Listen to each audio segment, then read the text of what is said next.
नमस्कार, मेरा नाम है शुभम शुक्ला। कल यानी 15 नवंबर को मध्य प्रदेश की राजधानी भोपाल में बिरसा मुंडा की जयंती के अवसर पर प्रधानमंत्री नरेंद्र मोदी की उपस्थिति में जनजातीय गौरव दिवस के रूप में मनाया गया। आप सब जानते ही हैं कि इस दिन की तैयारी के लिए मध्य प्रदेश सरकार, पूरा मध्य प्रदेश प्रशासन कितने दिनों से लगा हुआ था। लगभग महीनों से प्रदेश की पूरी जो सरकार थी वह इस कार्यक्रम को सफल बनाने में, इस कार्यक्रम में लाखों की भीड़ जुटाने के लिए लगी हुई थी। इसके लिए बाकायदे मध्य प्रदेश के 52 जिले हैं, उन पूरे जिलों से बसों में भरकर आदिवासी या यूं कहें कि शेड्यूल्ड ट्राइब यानी अनुसूचित जनजाति के लोगों को कार्यक्रम स्थल पर लाया गया था। लेकिन कार्यक्रम स्थल के जो दृश्य थे वो चौंकाने वाले थे, क्योंकि बीजेपी यह दावा कर रही थी, मध्य प्रदेश सरकार के मुख्यमंत्री शिवराज सिंह चौहान ये दावा कर रहे थे कि 15 नवंबर को जनजातीय गौरव दिवस के शुभ अवसर पर भोपाल में, राजधानी भोपाल में प्रधानमंत्री नरेंद्र मोदी की उपस्थिति में लगभग 2.5 लाख आदिवासी, 2.5 लाख मध्य प्रदेश की जनता जुटेगी, उपस्थिति होगी।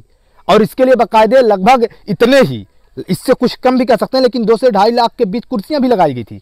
लेकिन जो दृश्य था सभा का वो चौंकाने वाला इसलिए था क्योंकि उसमें कुर्सियां तो खाली रह गई थी। आप वीडियो क्लिप देखिए और वीडियो क्लिप में आप साफ देख सकते हैं कि जब प्रधानमंत्री नरेंद्र मोदी जी का भाषण चल रहा है, जब प्रधानमंत्री नरेंद्र मोदी जी मंच से सभा को संबोधित कर रहे हैं, उस दौरान ये सीटें, ये जो कुर्सियां हैं वो खाली पड़ी हुई हैं, इनमें कोई भी व्यक्ति नहीं बैठा है।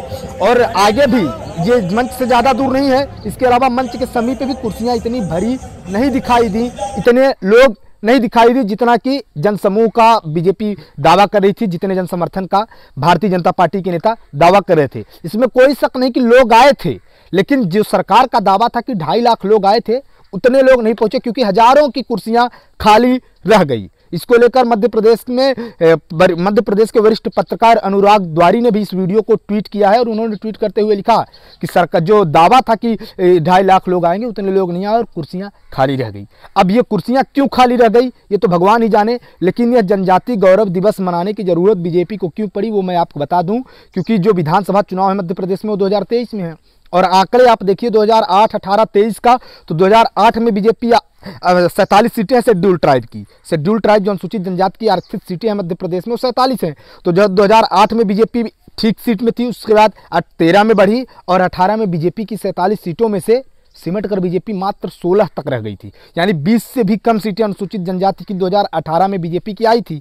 तो ये एक बड़ी वजह थी कि बीजेपी को अनुसूचित जनजाति सम्मेलन करने की आवश्यकता पड़ रही है, क्योंकि बीजेपी के हाथों से कहीं ना कहीं अनुसूचित जनजाति का जो वोट है, शेड्यूल ट्राइब, वो उनका परंपरागत वोट रहा भी नहीं है। लेकिन मध्य प्रदेश के राजनीति में बदले हालातों के बीच जरूरी है कि SC और ST का वोट बीजेपी के साथ रहे, नहीं तो 2023 की राह, 2023 की डगर काफ़ी मुश्किल होने वाली है, बहुत मुश्किल होने वाली है। यही वजह है कि प्रधानमंत्री नरेंद्र मोदी ने अब तक का सबसे बड़ा मध्य प्रदेश का आदिवासी शो किया, मेगा शो।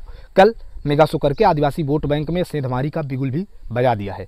लेकिन भीड़ जितना उनका एक्सपेक्टेड था, जितना उनकी आशा थी, उतनी नहीं जुटी। ये आप विजुअल्स में देख सकते हैं। मध्य प्रदेश की तमाम राजनीतिक खबरों को देखने के लिए चैनल को सब्सक्राइब करें। धन्यवाद।